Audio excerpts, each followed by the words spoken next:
Kemudian untuk penyidikan banyak perkap, ya, terlebih-lebih perkaba nomor 3 tahun 2014, ya. Jadi ini mohon kepada Kepolisian Negara Republik Indonesia yang saya hormati, yang kami cintai, kepada Kejaksaan Agung Republik Indonesia yang kami hormati, kepada Mahkamah Agung, ya, yang kami hormati dan kami muliakan, kepada DPR RI, kepada Bapak Presiden Joko Widodo, kepada Bapak Menko Polhukam. Ini permasalahan keadilan. Harus berapa orang yang bisa berani bersuara seperti saya? Nggak ada. Ya, jadi mohon, ini sudah jelas nggak mengikuti aturan hukum. Padahal kita tahu bahwa yang namanya hukum itu tidak akan pernah terlepas daripada subjek hukum. Subjek hukum itu yang namanya pelaku atau ya yang merugikan dan korban. Itu kalau bicara masalah delik aduan. Kalau delik umum kan negara sebagai korbannya. Kemudian apa yang disebutkan? Peristiwa. Peristiwa hukum itu adalah asas legalitas. Ya. Kemudian ketentuan yang mengatur. Bagaimana mungkin proses hukum dilakukan tidak berdasarkan peristiwa atau kejadian. Nah, ini saya mohon kepada Bapak Kepolisian, Bapak Polisi, tolong dibina itu. Ya, terutama di Polres Sidoarjo. Ya, khususnya ini terkait dengan perkara ini. Saya nggak mau bicara yang lain. Karena saya takut menyinggung yang kepentingan yang lain. Saya hanya ingin menitiberatkan. Itu yang namanya AKP Hafid dan teman-temannya, mereka yang menangani perkara saya. Kemudian mereka datang seperti preman. Saya kalau ingat-ingat peristiwa itu sama dengan video penjemputan jenderal-jenderal itu yang katanya PKI. Itu video dari apa? Orang pakai sarung, pakai kaos tiba-tiba dijemput. Sama dengan saya. Arogansi, mereka bawa pistol, mereka bawa borgol, terutama yang pakai baju putih dan yang bawa borgol, mereka itu beringas.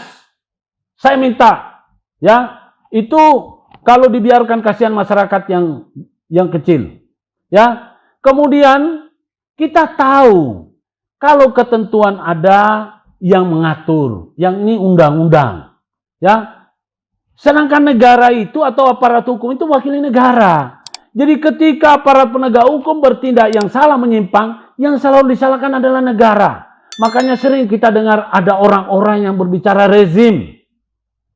Pak Jokowi, saya adalah pendukung Anda. Saya tidak pernah minta apa-apa. Saya cuma meminta tegakkan hukum dengan benar. Jangan Bapak cuma slogan saja Bapak mau gigit. Saya ini sudah digigit, Pak. Bapak tidak gigit-gigit orang yang menggigit saya. Ya, Bapak Presiden Jokowi yang saya hormati dan saya cintai. Saya dan keluarga saya adalah pendukung Bapak. Ya, aparat penegak hukum itu yang curang, tidak akan pernah orang lain menyalahkan. Kecuali saya tidak pernah menyalahkan Bapak. Saya cuma minta, Pak. Saya tahu Bapak orang baik. Para pembantu Bapak orang baik, tapi di bawahnya itu, ya, mereka itu seperti preman. Bahkan mereka itu, pada waktu mereka menangkap saya persis kayak hewan, Pak. Saya dibuatnya, ya. Jadi tolong Bapak Presiden, saya sudah sering, Pak, kirim WA ke Bapak. Saya sudah sering nge-tweet. Bahkan saya sudah sering messenger kepada Bapak. Kepada Pak Mahfud MD juga sering. Saya WA saya dibuka, enggak tahu dibaca apa enggak. Tapi saya, Bapak berdua ini, figur saya dalam dunia hukum, Pak. Saya sedih. Kenapa? Orang yang dulu, Pak Mahfud masih ingat, dulu ada begal. Ya, yang dibunuh sama orang yang membela diri. Ditahan sama Polres.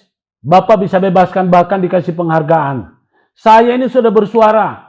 Saya tidak pernah melakukan kesalahan. Faktanya ini, Pak Mahfud MD. Tolong kepada pemirsa yang mengenal Pak Mahfud, yang mengenal kepada Bapak Presiden dan pembantu-bantunya, sampaikan nih. Ini Komisi Yudisial sudah memberikan, atas pengaduan kami, sudah memberikan putusan, sudah memberikan kutipan putusan bahwa memang hakim ketiga yang memimpin perkara kami itu, perkara laporan kami, mereka bersalah. Sudah diputus bersalah. Ya, dan mereka sudah mendapatkan sanksi. Artinya ini bukti. Tetapi kepolisian Polres Sidoarjo di bawah daripada AKP Hafid yang dahulu kasatnya Haris, mereka itu bahkan di media itu menyampaikan bahwa saya benar-benar orang yang bersalah. Ingat, ya, presumption of innocence, praduga tak bersalah. Saya terbukti di sidang kriminalisasi, saya bebas murni. Sekarang saya tolak, saya keberatan. Karena kenapa? Undang-undang kekuasaan kehakiman mengatakan tidak seorang pun ada yang bisa dihadapkan di muka hukum kalau tidak ada undang-undang yang mengatur. Saya sudah buka undang-undang, tidak ada. Saya menyampaikan fakta kebenaran di pengadilan, ya, setelah diputus, saya keberatan. Lalu saya dilaporkan oleh ketua pengadilan. Nah, sekarang saya mau tanya, tugasnya dan wewenang ketua pengadilan itu mengawasi, kenapa dia tidak lakukan pembinaan terhadap anak buahnya? Ya, ini perlu dipertanyakan. Jadi sekali lagi, Bapak Presiden Jokowi yang saya hormati, yang saya cintai dan saya banggakan, tolong turun tangan, Pak. Saya ini mengungkapkan fakta, Pak. Saya Guntua Laremba, putra Tamalaki, aktivis penggiat hukum pejuang kebenaran. Saya akan terus menyuarakan kebenaran. Saya tidak mau nyogok, disogok, tidak mau, Pak. Silakan, ya. Jadi kemudian, Pak, saya ingin menyampaikan kepada masyarakat dan netizen, Undang-Undang Dasar 45, ya, masyarakat itu punya hak konstitusional yang dilindungi dan dihormati serta dijunjung tinggi oleh negara. Dalam hal ini, pasal 27 Undang-Undang Dasar 45 tentang hak dan kedudukan. Ya, setiap orang di muka hukum sama. Tolong, Pak, ya, putusan KY ini sudah menjelaskan bahwa hakim bersalah. Pak, kesalahan mereka itu adalah menyelundupkan saksi ahli, ya, dalam pertimbangan putusannya. Kalau masyarakatnya memalsukan, ya, jadi istilahnya mengatakan palsu di atas akta otentik, ya, itu pidana, Pak. Lah saya minta kepada para pemerhati hukum, teman-teman rekan sejawat, mari kita lakukan koreksi. Bukan untuk kepentingan saya, tapi kepentingan masyarakat. Terutama dalam dunia hukum. Banyak yang sewenang-wenang. Saya melihat beberapa waktu ini, ada orang yang berniat baik mengembalikan HP, justru dia ditahan. Hukum macam mana ini? Penegak hukum dari mana itu? Itu dari antariksa itu.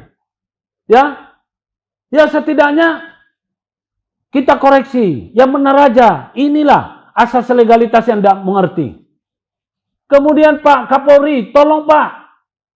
Ya, ini masalah Perkap nomor 8 tahun 2009. Itu sudah jelas implementasi oleh Polri tentang hak-hak sipil. Harus dihormati nih. Ini ada peraturan Kapolri. Ya, jadi mohon jangan hanya sekedar slogan. Saya ucapkan Bapak kepada yang terhormat Bapak Kapolri Pak Sigit yang baru ini, Pak Kapolri yang baru. Ya, selamat datang Pak. Mohon maaf Pak. Saya bukan mau melawan institusi. Justru kami ini sayang.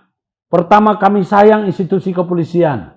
Jangan nilai setiti merusak susu sebelanga.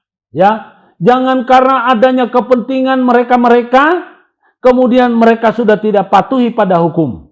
Ya, pada ketentuan. Saya juga menghormati dunia peradilan. Kami berbicara di sini, ini adalah untuk marwah peradilan yang kita harus junjung tinggi. Di mana lagi kita mencari keadilan kalau bukan dunia peradilan? Tapi kalau di peradilan itu semua adalah tempat mafia dan semua dimafiakan, kasihan masyarakat. Jadi saya ini sudah jadi langganan kepada teman-teman. Mohon maaf Pak, banyak teman-teman itu mungkin kepentingannya, ya, dengan saya bersuara lantang kepentingannya menjadi seperti terganggu.